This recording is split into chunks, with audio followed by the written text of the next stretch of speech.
Ugly baby. Ugly baby.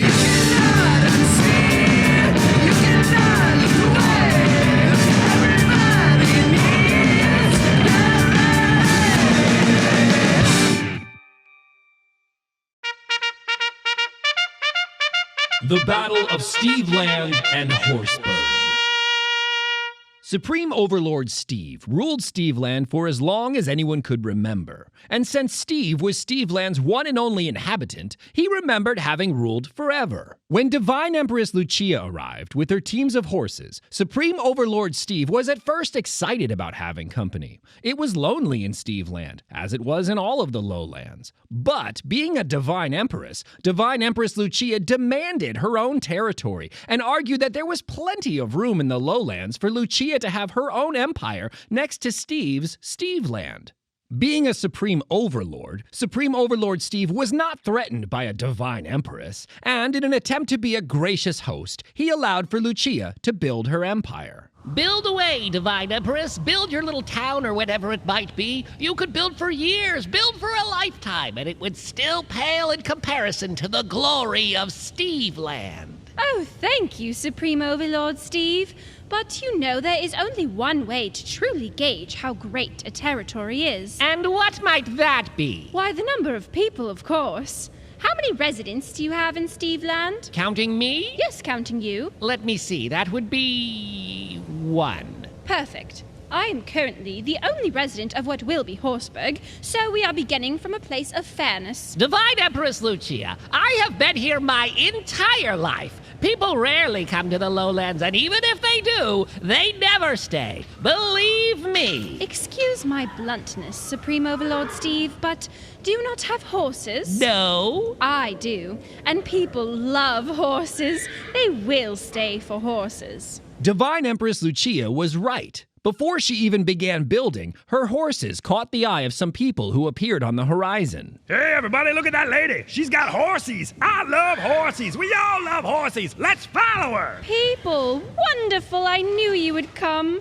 If you will help me build my territory in these lowlands, you can each have your own house. Where's the houses? Oh, why, you'll have to build them, of course. Oh, well, do we get to be near the horses? Of course. Can we pet them? Absolutely. Can we ride them? Sure, if they'll let you. How about combing them? I like combing Tony pails.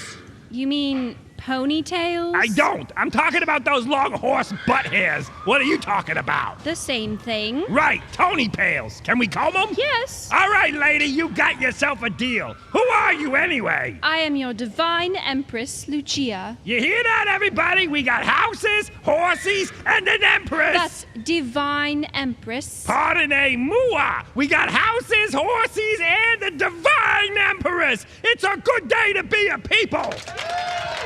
The people set to work building Horseburg, and Supreme Overlord Steve watched from his pedestal in the very center of Steveland, beneath the giant diamond-encrusted sculpture of himself. And just like that, Steveland had a neighboring town that was full of people.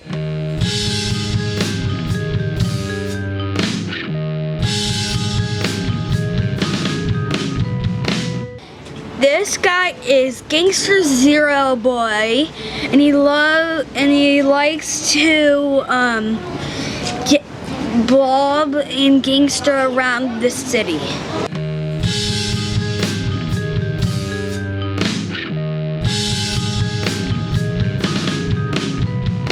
When Supreme Overlord Steve saw all the residents settling into their new handmade, homemade homes, he couldn't just sit back and be outdone by some divine empress. Steve floated up to the neutral territory between Steveland and Horseburg to address the people. People, greetings and welcome to the lowlands. Who are you? I'm Steve. I'm the Supreme Overlord of the lowlands and ruler of Steveland. Okay, that's nice. Have a good day, Steven. No, wait.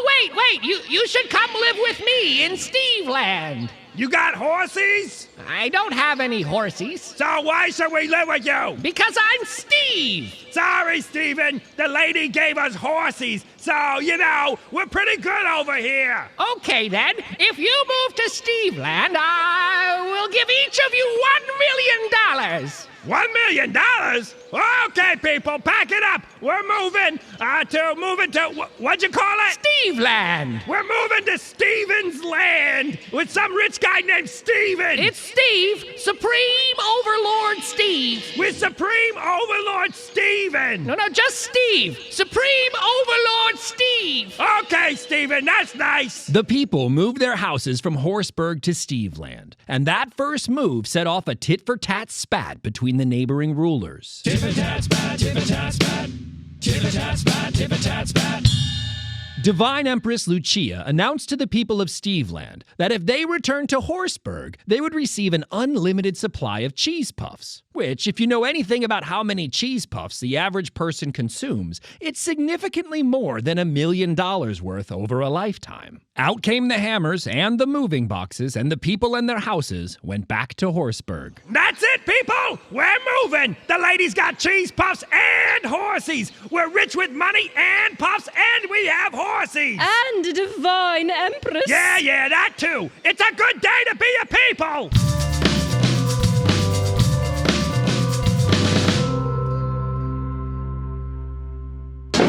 Blobby McBlobberson is blobbing the meaning of blob. Cursed Blob is having a blob time.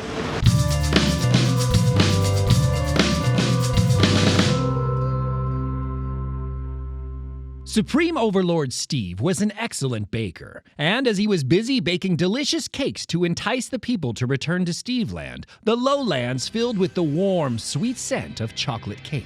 Hey, you people smell that? Steve's got cake. Smells like the good stuff, too. Chocolate. Looks like it might be moving time. Hold on, Mr. People Guy. Those cakes smell incredible, don't they? They sure do, lady. That's why we're moving. Well, what if I told you that Steve's cakes had a little extra help? You mean elves? No, even worse. Dishwashers. Huh? It's true. Steve rinses his cakes in the dishwasher. That's how he gets them so moist. Ah, jeez, I'm gonna be sick. Are you telling me the guy's a cake cheater? I hate cake cheaters. Yes! Supreme Overlord Steve is a cake cheater. That's exactly what I'm saying. That's disgusting. False alarm, people. We're staying put. No cake cheaters for us. Let's go comb some Tony pails. All of Supreme Overlord Steve's cakes and a whole day of toiling away in a hot kitchen went to waste. Steve was incensed when he realized that he'd lost the people because of a ludicrous rumor. His cakes were moist because he was an attentive baker. He had perfected his butter-to-oil ratio. Supreme Overlord Steve was no cake cheater, and he would not take such vile insults lightly. He decided to float over to the edges of Horseburg and spread a little rumor of his own. Psst. Hey, buddy, did you hear the news about Divine Empress Lucia? What about her? She was holding hands with a boy. That's pretty gross. That's not the half of it. What? They didn't smooch, did they? Hard to say, but I know for a fact that your Divine Empress has as many cooties as she has horses. Cooties? You gotta be kidding me. Not that. Anything but cooties. I thought cake cheating was bad, but cooties? People, we have a situation on our hands. Within an hour, all of the people of Horseburg had moved their homes back to Steveland.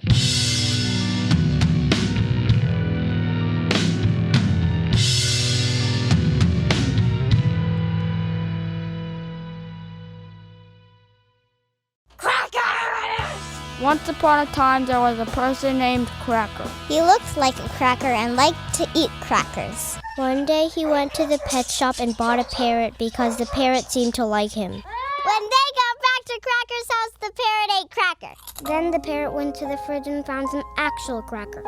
The parrot ate those crackers too, but it turned out they were alive. They were Cracker's babies. But where was Cracker's wife? She was out shopping for crackers. When she got home, the parrot ate her, even though she wasn't a cracker. She was a sunflower. The parrot began to eat the entire house, which was also made from crackers. A girl named Muffin was walking by and said, "That's a big parrot!" And all that eating made Parrot half cracker, half parrot, so he couldn't fly anymore. So the parrot got on a rowboat and rode to Japan to eat Cracker's relatives. But the parrot was too heavy with crackers and the boat sank. Mayday, mayday.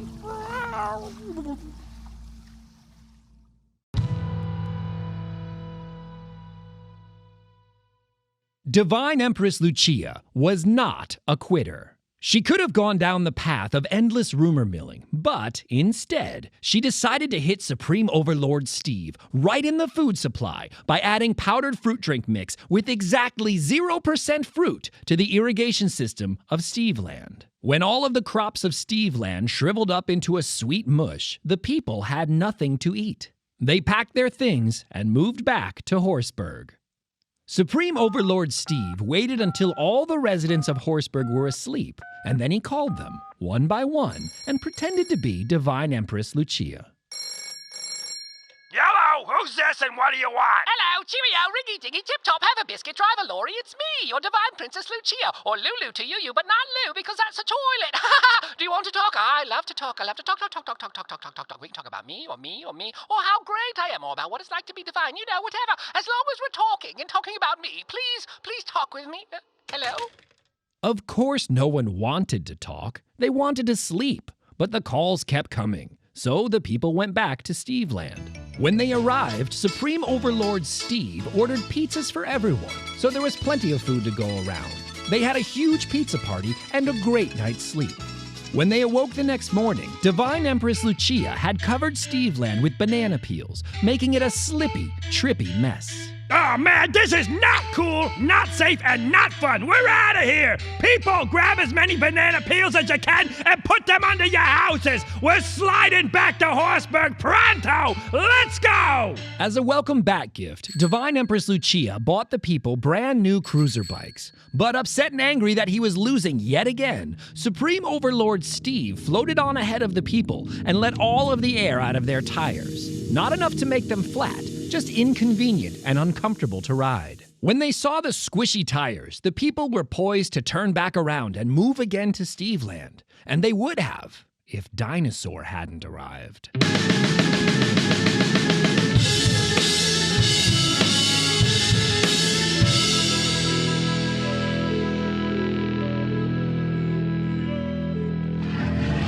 It came down from the highlands as it always did, like a dirty, brown, fluffy cloud, roaring and biting at the air with its sharp, crooked teeth. The people screamed and ran in all directions, but that didn't stop Dinosaur from crushing several houses with people inside them. Holy Stromboli! What is that monster? Divine Empress Lucia rushed in to protect her precious horses. Even with her blocking the way, Dinosaur managed to eat 3 of them whole. This was the only time that there was anything even remotely resembling a détente between the two warring rulers. Supreme Overlord Steve was significantly larger than the beast, and he floated to it to distract it from its destruction. Get out of here, you wretched beast! My jaw is 100,000 million times stronger than yours, and I swear I will bite you in half if you do not go now! Divine Empress Lucia picked up a piece of broken house and threw it at the monster. She hit Dinosaur in the eye, and it retreated, and Supreme Overlord Steve chased it all the way to the edges of the highlands. Be gone, Dinosaur! You're not welcome in the lowlands! Dinosaur had caused the people to forget all about the flat tires on their cruiser bikes. But after the attack, they were too frightened to stay in Horseburg, and the people moved back to Steveland.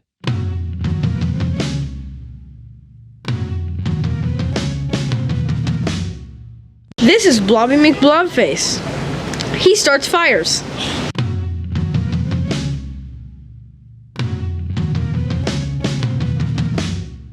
Divine Empress Lucia was upset over the loss of some of her horses, and that the people had chosen Steveland over Horseburg. She believed that Steve was somehow behind the attack, and decided to employ a bit of emotional manipulation in her next move. She spent the day training her horses to kick anyone who attempted to leave Horseburg. Then, once she was confident they could do the job, she went to the border of Steveland with a megaphone and began to fake cry. Oh, sweet people, your divine empress misses you.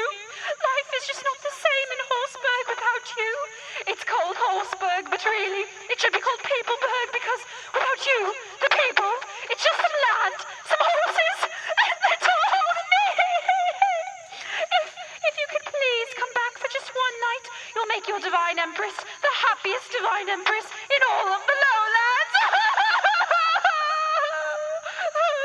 Ah, boy, there she goes. I don't want to do this any more than you people do, but let's say we go for the night. You know, she's been pretty nice to us people, and, you know, that dinosaur attack and everything, she's probably a little scared, too. Maybe we go just cheer up for a bit, you know, just one night. It'll be nice, you know, we can see the horsies. The people sighed a collective sigh. Then they packed their things and prepared to move their houses to spend the night with the Divine Empress. Once they were back inside Horseburg, the people guy realized that he'd forgotten a book back in Steveland. Hey, lady, I'm reading a great book about clams. It's called Clammed If I Do, Clammed If I Don't. It's a real tearjerker. I'm at the climax of the story, right? We find out what's inside that clamshell, but wouldn't you know it, I left it over in Steven's land. I'll be right back. Oh, I don't think you or any of the others will be going anywhere anytime soon. That's nice, lady. I'll just be a minute. Hey, why are all the horses turning their Tony pails towards me? Ah! Ah! It kicked me!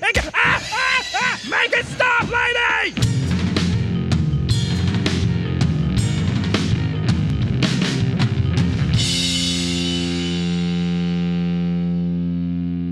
When Supreme Overlord Steve realized that Divine Empress Lucia had trapped the people in Horseburg, he saw an opportunity to get the people back, as well as all of Lucia's prized horses. That night, while Divine Empress Lucia and the people of Horseburg slept, Supreme Overlord Steve floated over to Horseburg, into the horse corrals, and stealthily bit all 4 legs off each and every horse. He then floated the legless horses back to Steveland and put one on each plot of land that the people had used for their houses. The next morning, he took out an ad in the Horseburg Gazette announcing, "Free horse couches for people who move to Steveland." Horsey couches? That'd be great! Except for the fact that those darn horsies are in a kicking mood. Hey, where'd all the horsies go? Within an hour, Steveland had all the people, all the houses, and each house had its own incredibly comfortable living horse couch that couldn't kick even if it tried.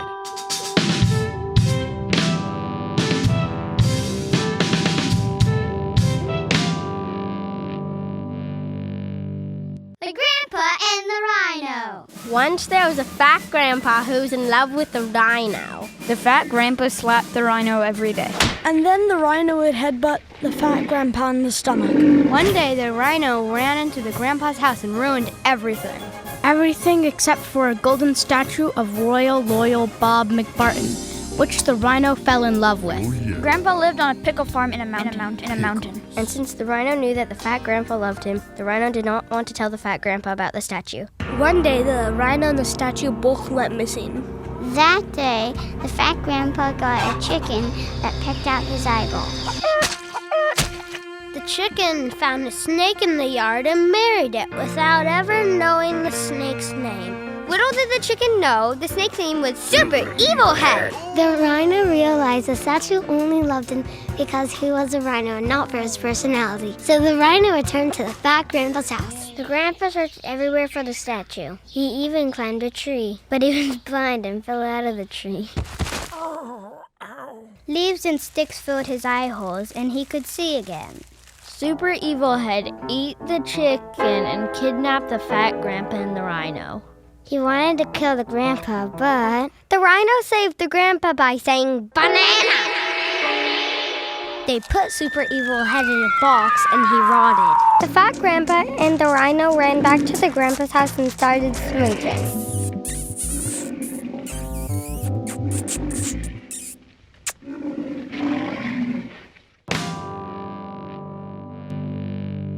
When Divine Empress Lucia awoke to find the people were gone, and her corral was full of horse legs but no horses, she was enraged. She collected all the horse legs, brought them to the roof of her Divine Empress palace, and loaded the legs into a giant shotgun that she had mounted there. Divine Empress Lucia aimed for the massive diamond-encrusted skull statue of Supreme Overlord Steve, and then she fired. The statue exploded, and bits of diamonds and horse legs covered Steveland. People run! We're under attack! Can't we have just one day without something crazy happening around here? The people were so startled by the explosion that they ran into the neutral territory without their houses, their cheese puffs, their money, or their fancy new living horse couches. Supreme Overlord Steve wasted no time and set to work rebuilding Steveland's greatest piece of public art. By the next morning, He'd rebuilt his likeness as another giant diamond-encrusted skull. Only this time, he fastened a gigantic magnifying glass to the head.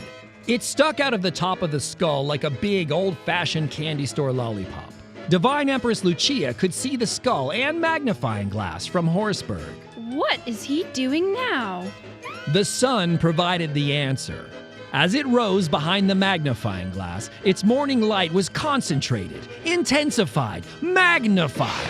And wherever the beam landed in Horseburg, fires were set ablaze, and the Divine Empress's town began to burn. Help! Oh, help me, please! Help! Help! No one came to help, and Divine Empress Lucia had had enough. The gloves were off. There would be no chance of coexistence. The lowlands were clearly only big enough for just one omnipotent leader.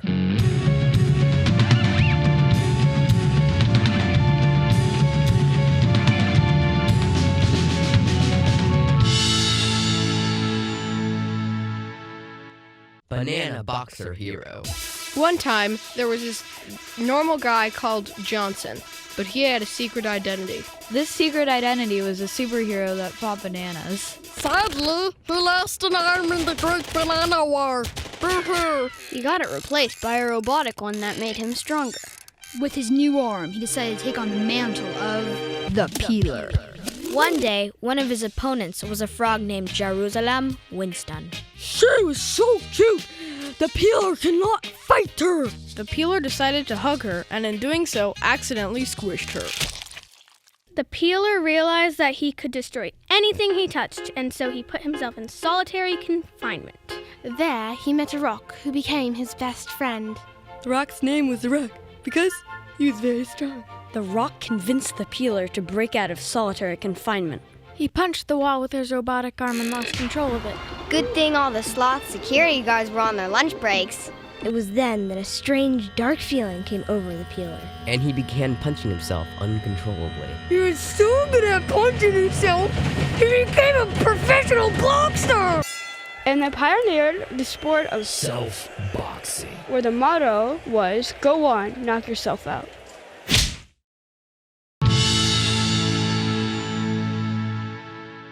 Divine Empress Lucia had been saving her corn dogs as a special treat for the people. But the people had abandoned her, and while searching for the perfect weapon to attack Steveland, she found the boxes of corn dogs and realized that they'd work perfectly. She filled each brown tube with poison gas, then tied the corn dog sticks to the talons of kamikaze crows and gave the deadly birds the coordinates for Steveland. Minutes later, Steveland was covered in a sickly green and gray smoke, and dead kamikaze crows littered the ground. Supreme Overlord Steve was a skull. He had no lungs or eyes or skin to be burned by the gas. But realizing that the gas made Steveland uninhabitable to the people put him in an unchecked rage. Hey, Lucia! Got any extra cheese puffs? Not for you, you skull face! Oh, they aren't for me! They're for my little friends! You want to meet them? No! Too bad! They're coming over for a play date! Supreme Overlord Steve rolled out a catapult and filled it with mice. Millions of mice. Millions of cheese puff-loving mice. And then launched them over to Horseburg. When they landed, they instantly sniffed out Divine Empress Lucia's storehouse of cheese puffs and made short work of the many lifetime supplies of the snack. No, not my cheese puffs!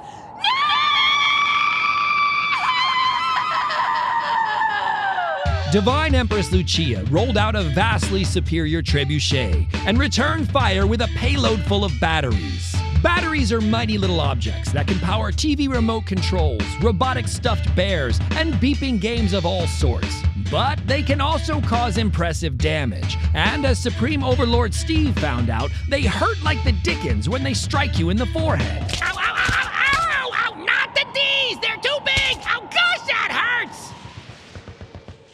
Catapults, trebuchet, and other medieval weapons were quickly upgraded to cannons and missiles, and soon there was no safe place to hide in either Steveland or Horseburg.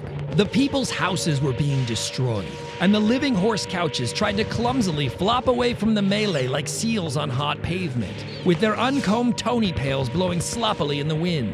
All the while, neither Supreme Overlord Steve nor Divine Empress Lucia noticed the people, all the people, were fleeing the lowlands. Forget these two! Let's go somewhere with leaders who aren't insane! Hey, maybe I'll be a leader. You guys seem to listen to me, and you follow me everywhere I go. I mean everywhere. I could use a little privacy from time to time. The bathroom, for instance, that'd be a good start, but otherwise I think we all work well together. Okay then, it's decided. From here on out, I am now your leader, the Honorable Boss Man Guy fella. Let's go make our own territory!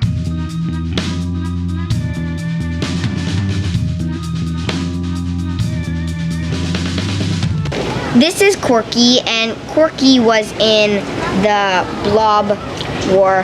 He sadly lost the Blob in the war, and he is finally recovering after he got Blob.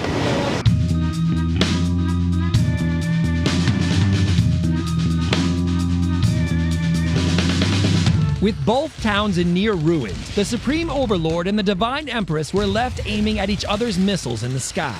The missiles soared faster and faster and were going higher and higher as the battle grew in intensity. Some missiles even left the atmosphere. But neither leader was going to be outdone by the other, and they simultaneously each fired their most deadly weapon, the No Escape, No Surrender missile. And each ruler simultaneously instantly regretted their decision as the two missiles struck the sun.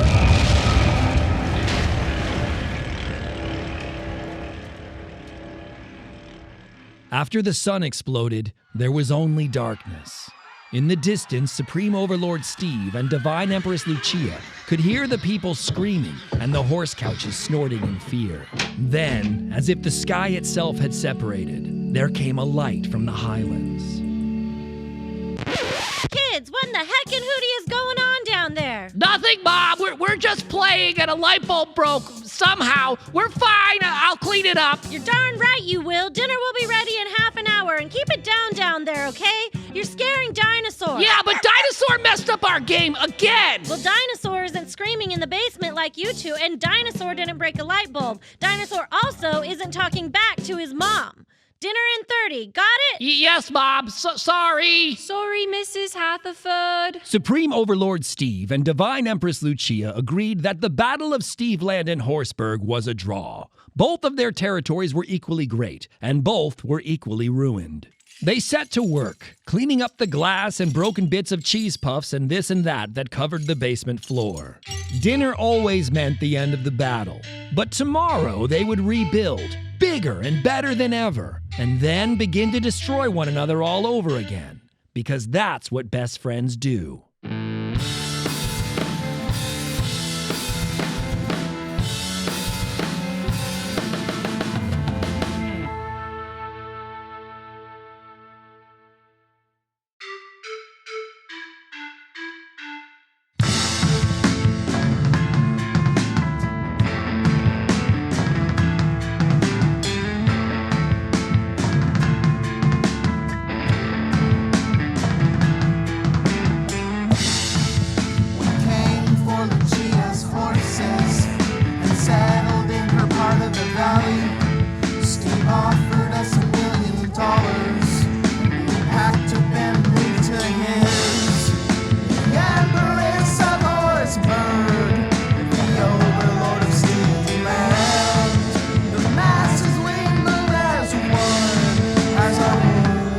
play their hand.